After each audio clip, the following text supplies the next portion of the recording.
Well, the sun's found itself a little gap in the clouds. I mean, how perfect is that? Hello there folks, I'm Dan Brown from boyonaboat.com and this is another random boat life blog update.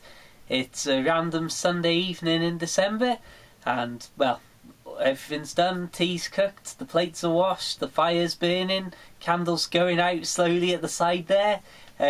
So yeah, I thought let's get the camera out and, well, bring us all up to date with my own life.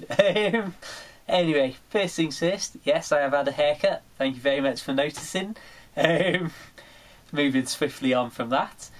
How's life been over the last few weeks? Well, usual stuff. Still absolutely loving it. And like I say, and I've said in previous videos, now the dark nights are here. I've got the reverse of what I was expecting, and instead of being here thinking, oh, it's very dark and cold, I'm actually thinking, wow, this is real boat life. I mean, well, like I've said, having the fire going and you can make it absolutely ridiculously hot in here if you get a bit carried away, so there's no worry about the cold. And then you've got obviously the dark nights making it all very sort of cosy in here, and I always have a nice little candle going somewhere or other when I'm on board in the evenings. So it's all proving very nice and cosy and idealistic, blah blah blah. So that's all good. Anyway, I suppose the one sort of big piece of news is the decision I took to have a sort of semi-permanent winter mooring spot for the next month or so. Absolutely perfect frosty fields everywhere. Just absolutely incredible. So the real question is, what is a winter mooring spot? Well, basically, up and down the canal network, you've probably seen the different spots that are like the defined mooring places where there might be rings, or there might just be a sign saying 48 hours and all that sort of stuff. So the general idea is through the summer they're all there to have specific very short term spots so that all the summer holiday traffic can find places to moor up, and just to keep a general moving flow of traffic. Normally along the canal, if there's a part that you can moor up that isn't signed and doesn't belong to somebody privately, then the rule is you can stop in the same sort of area for 2 weeks and then you have to move on. So over the winter though, as there's a lot less traffic, I mean, I've said before, I mean, now December's here, I'm literally seeing maybe 2 boats every 3 or 4 days going past, which is unbelievable compared to the summer.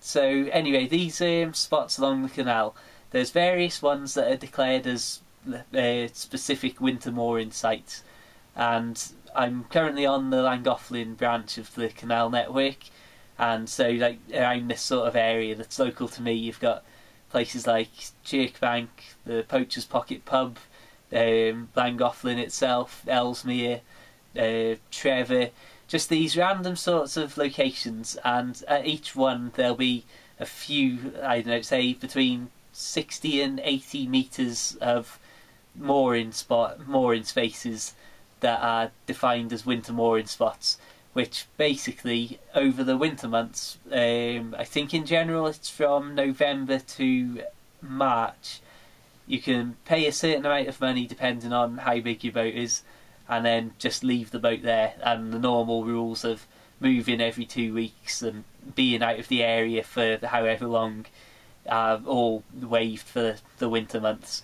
Like I say, it's only specific spots, and you do have to pay for it, but well, it's winter and you've got the potential of having very icy roads or a very icy towpath. Just being able to safely say, right, I am literally this far away from a proper bus route or this far away from the nearest shops is definitely a big bonus. And something as well that I've found a good plus side as well is when it comes to things like wanting to get some bags of coal and stuff like that. Whereas in the past I've run out of coal, well, I've been literally a mile down the towpath where I'm never going to be carrying bags of coal on my own or even with somebody else. Now it's literally, you could park a car literally about 3 or 4 metres away from the back of the boat. So it's definitely made it a lot easier to get things like bags of coal and things like bottles of water and heavier items to the boat. It's a lot easier than it has previously been in some moments of poor planning by me. Is there anything else to say, or should I keep it to that? Yeah, well, there's been a few very cold nights, as you can probably imagine, and there's been some exceptionally hard frosts, and I mean, it's been very, very icy on the top of the boat and all over the outside. But, as I say, get something in the fire, and within a few minutes you can feel the warmth. In 10-15 minutes you can have a boat that's absolutely piping hot through and through. So I'm still absolutely loving this sort of wintry weather. I've been collecting a lot of wood as well, as I'm in quite a good spot for getting a lot of dead wood off the ground. So that's also proving quite a nice sort of, I don't know, a pleasant outdoor activity that's also quite practical. I mean, on Friday I think it was, I must have spent, goodness knows, 3-4 hours out collecting wood and bringing it back to the boat. So it's all just nice, and I am still really enjoying boat life. Anyway, I think I will leave things there. Hope that I've, I don't know, interested you or enlightened you or somehow piqued your curiosity, if nothing else. Check out the rest of the videos. Make sure you visit boyonaboat.com for all my other narrowboat stuff, and I will see you around soon. Farewell.